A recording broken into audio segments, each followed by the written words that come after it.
मेरे गुरु महेश्वर शिव को मेरा प्रणाम है। हम सबके परम आदरणीय और हम सबके वरण्य गुरुदाता साहब श्री हरिदानंद जी के चरणों में मेरा प्रणाम है। प्रणाम है शक्ति स्वरूपा माँ नीलामानंद जी के चरणों में और मधुबनी जिले के मधवापुर में आज यहाँ मैदान में जो भी गुरु भाई गुरु बहन उपस्थित हैं, आप सभी के चरणों में मेरा प्रणाम। हम सबों का सौभाग्य है कि अपने गुरु शिव के कार्य के निमित्त आज बिहार राज्य के मधुबनी जिले में इस ग्रामीण परिवेश में मिलने का मौका मिला है। और ग्रामीण परिवेश इसलिए मैंने कहा कि बहुत समय बाद ऐसा हुआ है कि गांव-गांव होते हुए हम लोग यहाँ पहुँचे हैं और उन दिनों को हम लोगों ने याद किया जब साहब और माँ नीलामानंद दोनों इस धरती पे आए, अपने गुरु शिव की चर्चा के लिए आए, लोगों के बीच बैठे, भोजन किया, अपने महादेव की बात की और लौट गए। 25-26 साल हो गए मधुबनी जिले में शिवगुरु महोत्सव जब प्रारंभ हुआ था। इस बात को इतने वर्षों में महादेव की बात, शिव के गुरु स्वरूप की बात जन जन तक पहुंचाने का जो संकल्प हमारे वरण्य गुरुभ्राता का है, वो सभी शिव शिष्यों के द्वारा लगातार हो रहा है। और इस काम के पीछे यानी अपने गुरु शिव के कार्य के पीछे साहब ने हमेशा कहा कि जब भी कोई काम आप करते हैं, उस काम को करने के पीछे आपकी मनसा क्या होती है, ये बहुत महत्वपूर्ण होता है। मनसा मतलब नियत, किस नियत से कर रहे हैं इस काम को।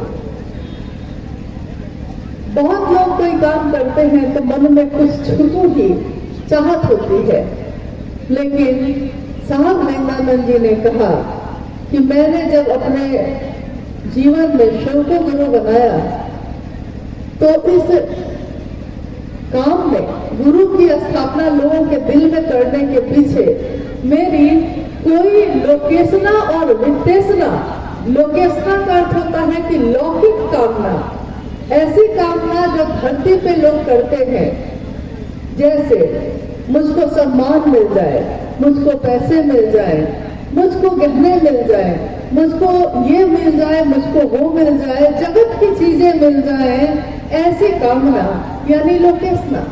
वित्तेषणा यानी कि पैसे का व्यापार, सम्मान। लेकिन साहब ने कहा कि शिव को गुरु बनाकर उनकी बात लोगों तक पहुंचाने के पीछे मेरी ऐसी कोई भी चाहत नहीं है। मैं खुद को तो जानता हूं ना, मेरी कोई कामना ऐसी नहीं रही। आप जानते हैं कि शिव गुरु का मंच यानी एक मंच जिस पे हम लोग बैठकर अपने गुरु की बात करते हैं, ये गुरु का मंच है और इस मंच से शिव की चर्चा होती है।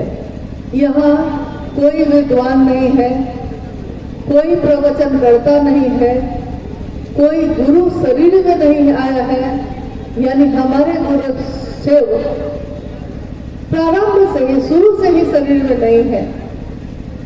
तो ये मंच, इससे सिर्फ शिव की बात होती है। और क्योंकि दुनिया जिसको विद्वान कहती है, दुनिया कहती है कि जिसने शास्त्र पढ़ लिए हैं बहुत, वो विद्वान है। जो पुराण पढ़ता है, जानता है, श्लोक जिसको याद है, वो विद्वान है। दुनिया जिसको कहती है शिव की शिष्यता में इन बातों का कोई मोल नहीं, क्योंकि किताबें शिव से ज्ञान किसी में उतरता है तो शास्त्र आरेखित होते हैं, लिखे जाते हैं। किसी व्यक्ति में वो ज्ञान उतरता है तो उसने किताब लिख दी है, लेकिन आग उस व्यक्ति में होती है, जो लिख दिया है उसमें नहीं। तो शास्त्र और पुराण तो नहीं पढ़ा हमने, क्योंकि इसकी जरूरत ही नहीं हुई। आइए हम इस विषय पे बात करते हैं कि तब हम लोग किस बारे में बात करते हैं आपस में। हम प्रारंभ करते हैं उस बात से जिसको शब्द दिया जाता है गुरु। गुरु सामान्य बोलचाल की भाषा में और शास्त्रों में भी गुरु शब्द की जो परिभाषा है वो ये है कि गुरु का मतलब होता है जो अंधेरे से रोशनी की तरफ ले जाता है। जगत में सिर्फ जगत स्तर पे ही जागतिक अंधेरा ही नहीं है, मानसिक अंधेरा भी है, यानी मन के तल पे भी अंधेरा छाया हुआ है।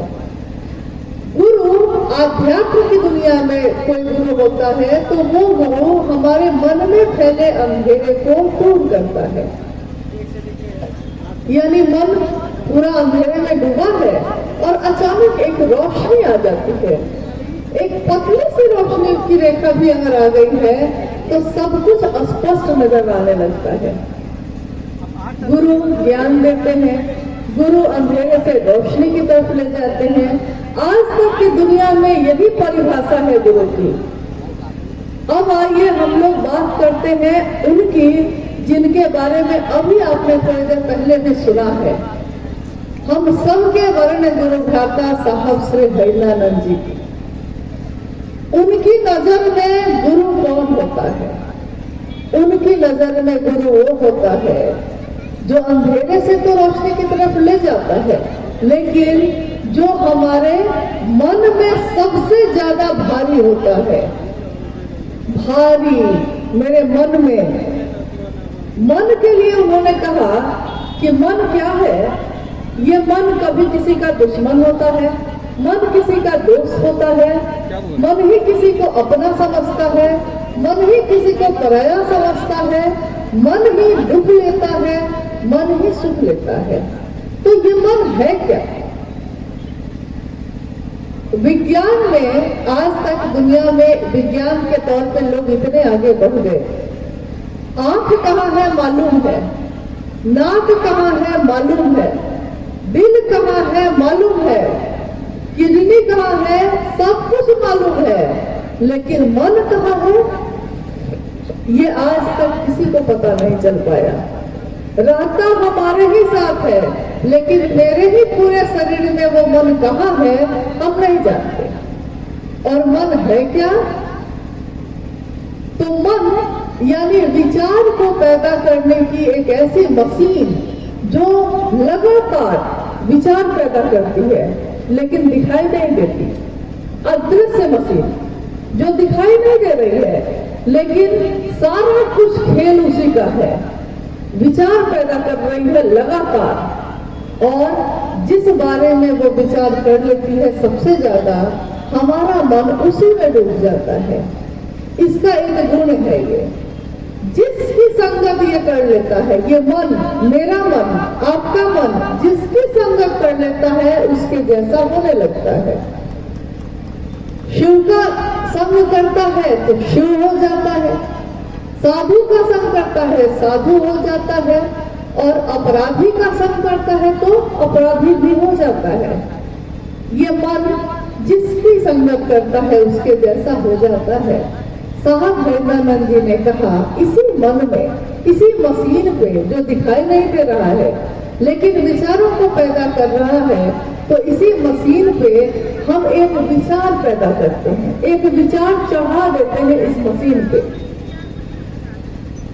आपने देखा होगा कि हर जगह जहाँ पे भी गाय भैंस ये सब हम लोग पालते हैं, उनको खिलाने के लिए चारा इकट्ठा करते हैं एक जगह, घास पुआल चारा, और एक मशीन होती है जो उसको पुआल उसमें डालिएगा ना तो वो पुआल को काटने लगेगी, घास डालिएगा तो घास को काटने लगेगी, यानी जो डालिएगा उसमें वो उसी को काटने लगती है। और कभी कभी ऐसा होता है कि किसी का गलती से हाथ भी चला जाता है तो वो निशानी है, सोच नहीं रहा है, वो मशीन है ना, तो वो हाथ को भी काट देता है। यानी मशीन एक ऐसी चीज होती है कि उस पे जो डालिएगा वो उसी को काटेगा। तो इसी मन में जो दिखाई नहीं देता अदृश्य है, इसी मन में एक विचार कि शिव मेरे गुरु हैं, आपके भी हो सकते हैं। शिव मेरे गुरु हैं, मैं उनका शिष्य हूँ, मुझ शिष्य पर दया कर दे वो। ये एक विचार है, शुरू होता है दिमाग से, क्योंकि ये विचार जो पैदा होते हैं वो होते हैं मस्तिष्क में, दिमाग में, लेकिन ये दिमाग में पैदा होता है और जाता है दिल में। तो जैसे ही ये विचार दिल में प्रवेश करता है, लोग कहते हैं कि भाव है ये, भाव, यानी भाव पे ही कोई भी संबंध बनता है, भाई का भाई से, माँ का बेटे से, पिता का पुत्र से, दोस्त का दोस्त से, दुश्मन का दुश्मन से। भाव है ये जो संबंधों को बनाता है। तो जब हम गुरु और शिष्य परंपरा की बात करते हैं, जब हम कहते हैं कि मेरे गुरु हैं शिव, मैं उनका शिष्य हूँ, जब हम इस परंपरा की बात करते हैं तो ये पैदा होता है विचार से, शुरू होता है विचार से, लेकिन ये संबंध बनता है भाव की भूमि पर। भाव की भूमि पर ही संबंध गहरे होते हैं, और इतने गहरे होते हैं, इतने गहरे होते हैं कि एक दिन प्रेम में बदल जाता है। और जब प्रेम में बदल जाता है तब क्या होता है? जब ये प्रेम में बदल जाता है तो रानी थी मीराबाई के बारे में कहा जाता है कि रानी दीवानी कहने लगी, ऐसे लागी लगन मीरा हो गई मगन, वो तो गली गली हरि गुण गाने लगी, महलों में पली बन के जोगन चली। जो महल में पली थी जोगन बन के जा रही है, क्या हो गया है इसको? लोग कहते हैं कि ये रानी थी, महल का सुख वैभव था, ये गलियों में जोगन बन के क्यों घूमने लगी? लगन लग गई, लगन ऐसी लगी कि वो अपना अस्तित्व ही भूल गई। सुना है आपने कि लाली मेरे लाल की जित देखो तित लाल। हम जाते हैं शिव चर्चा सुनने, कोई कहता है कि शिव चर्चा हो रही है, आपने शिव को गुरु बनाया है, तो सामने वाला व्यक्ति कहता है कि नहीं बनाया है। हम लोग उससे निवेदन करते हैं, कहते हैं कि नहीं बनाया है तो कोई बात नहीं, महादेव की ही तो बात है, चलिए ना सुनते हैं थोड़ा। और वो वहां पहुंच जाता है। जब पहुंचता है, सुन रहा है वो व्यक्ति, बस सुन रहा है कौन क्या बोलता है, कौन क्या कह रहा है, और उसके मन में एक विचार आ जाता है, विचार प्रवेश करता है कि अच्छी बात तो है, कितनी सुंदर बात है, शिव मेरे गुरु होंगे, मैं शिव का शिष्य होऊंगा, इससे सुंदर बात तो मैंने आज तक सुनी ही नहीं। और उसके मन से ये बात जाती नहीं है, या तो उसी समय या फिर कुछ देर के बाद, कुछ दिन के बाद, कुछ महीने के बाद, लेकिन वो आश्रय ले लेता है शिव का।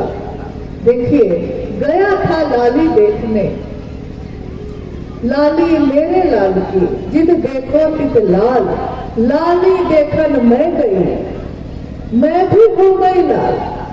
मैं गई थी देखने, शिव की बात सुनने गई थी, लेकिन ये मेरे दिल में क्या हो गया कि मेरे दिल में ऐसा प्रवेश किया ये कि अब ये बात मेरे दिल से जाती ही नहीं है।